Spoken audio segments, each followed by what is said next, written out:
Welcome to Life History YouTube channel. Here we discuss the biography of famous personality around the world. Today's topic is Asha Parekh.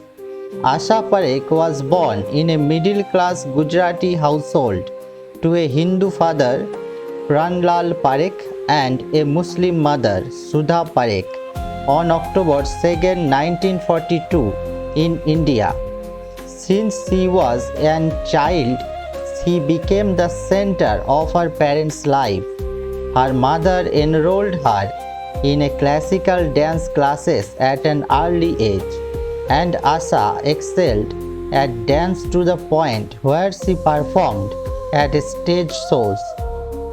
Film director Bimal Roy saw her dance at a stage function and cast her at the tender age of 10 in May 1957. He liked her and cast her again in Baap Beti in 1954. The film's failure disappointed her, and even though she did a few more child roles, she quit off, resumed her schooling.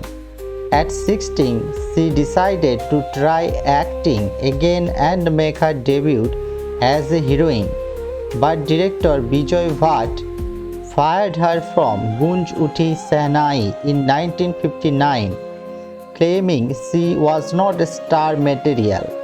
Almost immediately, film producer Shashodhar Mukherjee and writer-director Nasir Hussain cast her as the heroine Dil Deke Dekho in 1959, which made her a huge star.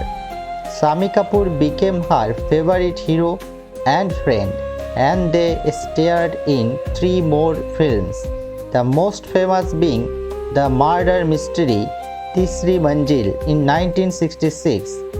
The film also led to a long and fruitful association with Nasir, and he cast her as the heroine in 6 more films.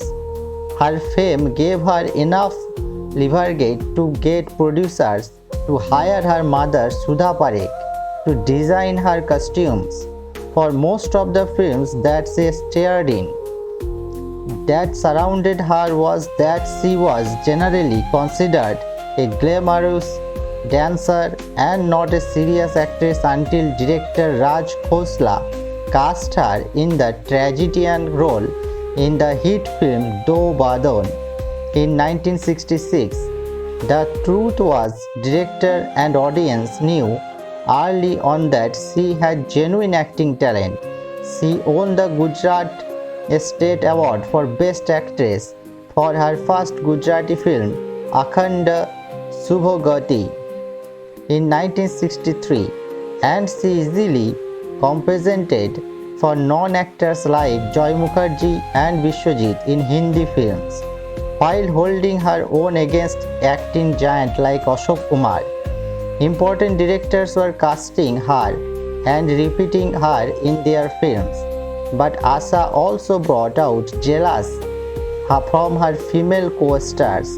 Simi Garewal claimed that Asha tried to cut her part down in Do Badan, but Asha insisted that she never did that, and as proof, she showed that Simi won the Filmfare Award as Best Supporting Actress for the film. The Do Badan team also stood by Asha.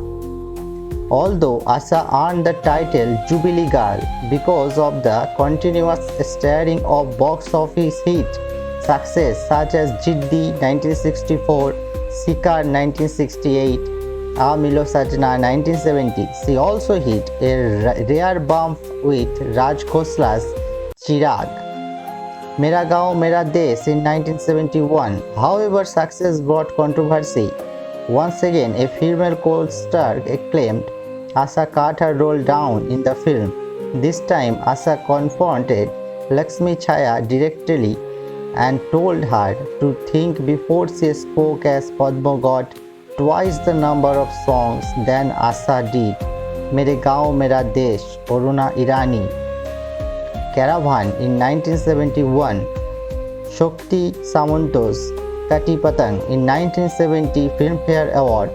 She allowed a woman in a right Asha was thrilled when she won the award, but Mumtaz Askari, her box office rival and former co-star from Mere Sanam and Bhai Bhai, complained that she was more deserving for her own performance in Tere Mere Sapne in 1971.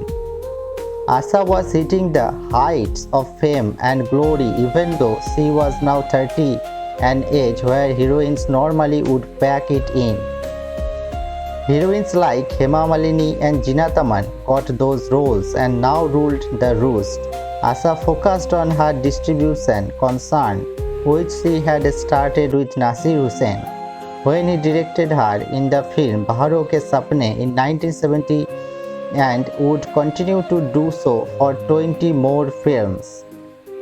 She did supporting role in films like Filmfare nomination as Best Supporting Actress for Udhar Ka Sindoor and Raj Khosla's massive hit Main Tulsi Tere Aangan Ki, which is also won the Filmfare Award as Best Film.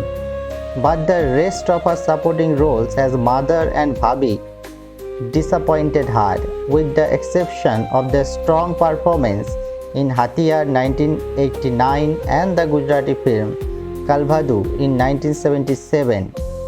But she found a new passion directing television serials such as the hugely popular Kura Kagoj in the early 90s, which convinced her to give up acting permanently. In 1995, she formed her production company Akruti, through which she produced and directed television serials.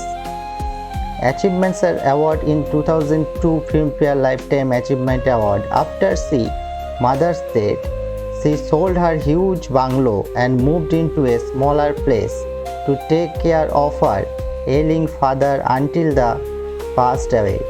She was never married and has not had any affairs with her many heroes, claiming that her reputation of being unappropriable. Probably in her 2017 memoirs, The Hit Girl,